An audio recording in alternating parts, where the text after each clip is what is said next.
All right, good morning. Today we are taking on factoring variations and we're going over some of the basic ones. So first up, we're doing GCF. So GCF just stands for greatest common factor. Greatest common factor. And it's kind of a joke. We do say it all the time in our math classes that it is the first rule of factoring, and we say that all the time. So first rule of factoring is we're always looking for a GCF. We're always looking for a greatest common factor to divide out initially to make the expression simpler. So when I look at my first one here, I'm looking at my two terms, and I'm looking for what is the greatest number and variable that they share in common.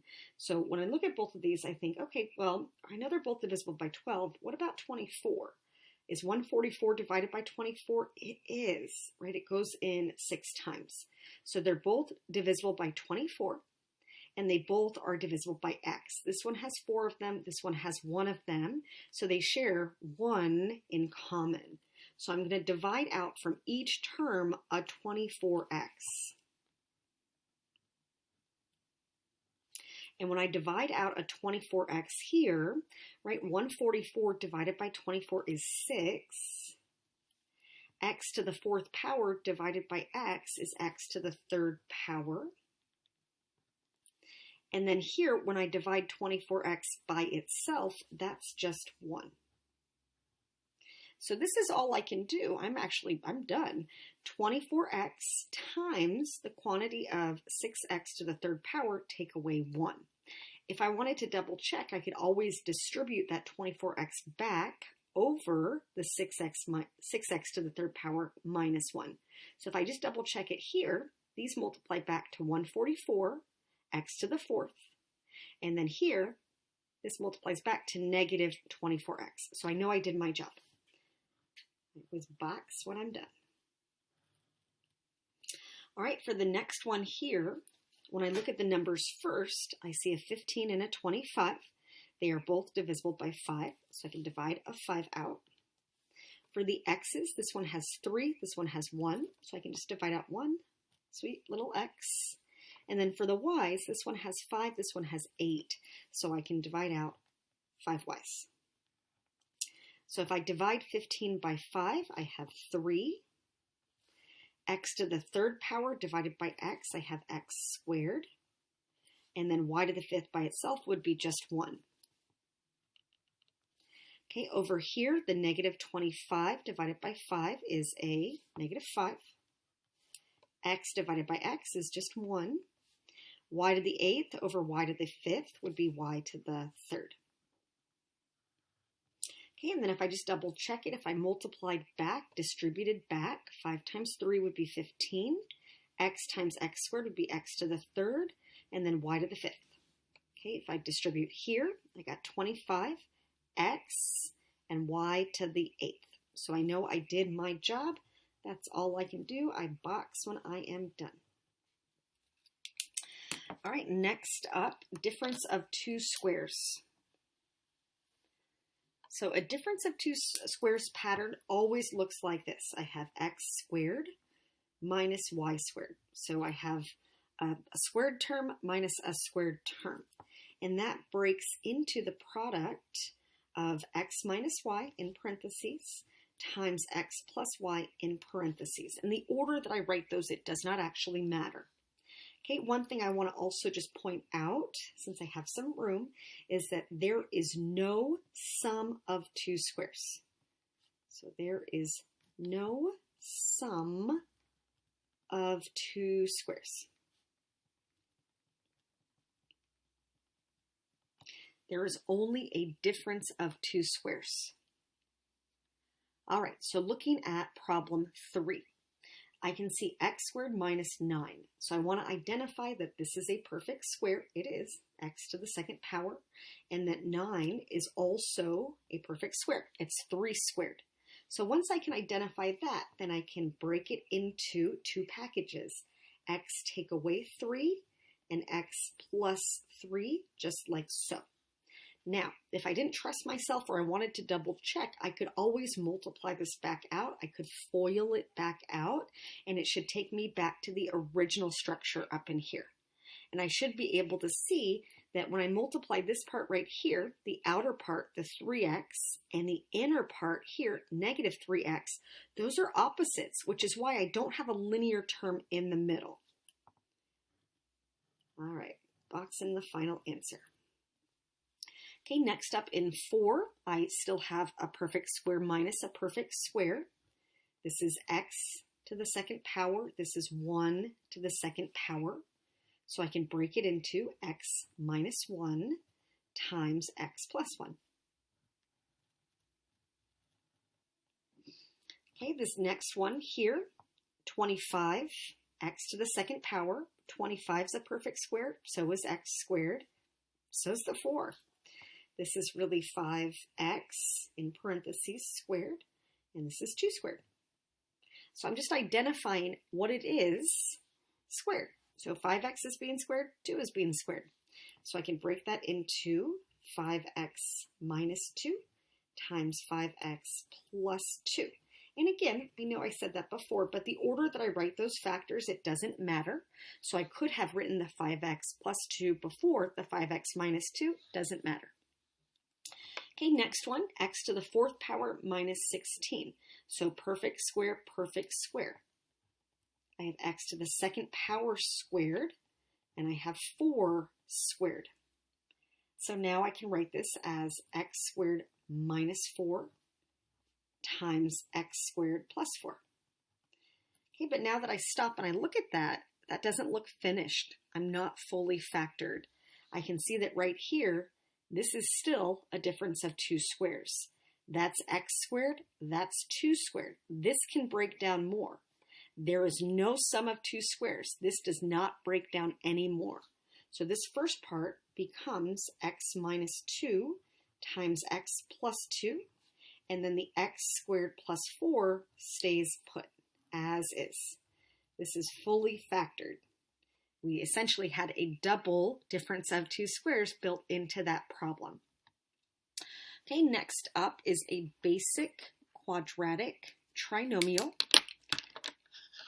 So that means that we're looking at something in this structure, ax squared plus bx plus c, and that a part is 1. So a basic quadratic trinomial. Quadratic because my highest degree term is right here, right? I see an x squared in the problem. Trinomial, tri means 3. I have 3 terms. So here I have x squared minus 2x minus 24. In my head, I'm trying to think about what multiplies, so this is a 1, that's a negative 24, what multiplies to a negative 24, and what adds to a negative 2. So my product, these two, and my sum, that middle part. Okay, if you like to see it, I always show it in Algebra 1 with a little cross. I'm looking at the a times the c. The a is always 1. So 1 times negative 24 when it's a basic quadratic trinomial. So my product has to be negative 24, and my sum has to be negative 2. That's the b coefficient right there. All right, so two numbers that multiply to a negative 24 that add to a negative 2 would be negative 6 and positive 4. So just double checking, the product has to multiply here, negative 24, and the sum has to add right here to negative 2. That works. So when I write my factors, I have x minus 6 times x plus 4.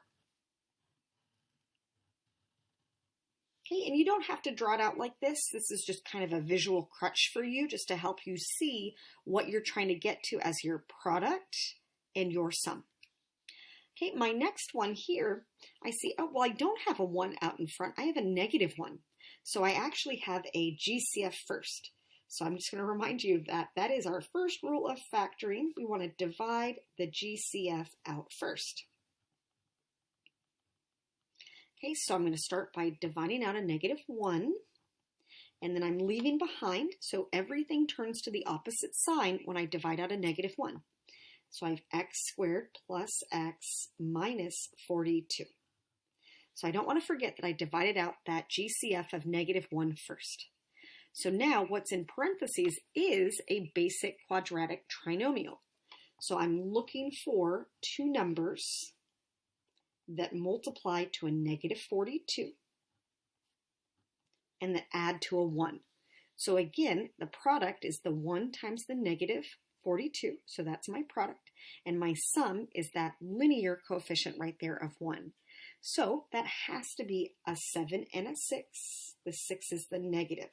So if I stare at that one more time, do 7 and -6 multiply to -42? Yes.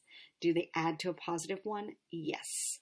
So when I write this out, I don't want to forget that I pulled out a -1 initially. I just write a negative just like that. And then my factors are x plus 7 times x minus 6. So -1 times x plus 7 times x minus 6. And that's my final answer. Okay, and then lastly, I wanted to point out some perfect square trinomials. And I really can't stress enough that a perfect square trinomial is still a basic quadratic trinomial. It's just an extra pattern to recognize so that you can break something down easier as the product of multiple factors. So here, when it's a perfect square trinomial, we should recognize that the first term and the last term are perfect squares. And that also we should recognize that the linear term is 2 times the x times the y. And I'll show you what I'm talking about in just a moment. Let me write out the structure first. Okay, so here if I have x squared and y squared, that linear term is 2 times the x times the y, like so. So that means that when it factors, it makes a binomial times itself. So this would be x plus y times x plus y. But really, we like that written as x plus y as a quantity squared. So we're saying that when it's a perfect square trinomial, first term, last term are perfect squares. And that middle term, the linear term, is 2 times the product of x and y. We can see, oh, that means it's just going to break down into a binomial squared.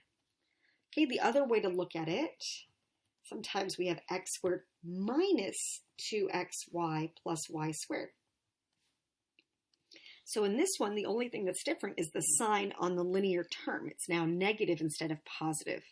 So this one would be x minus y times itself, but we'd really write that as x minus y squared, just like that.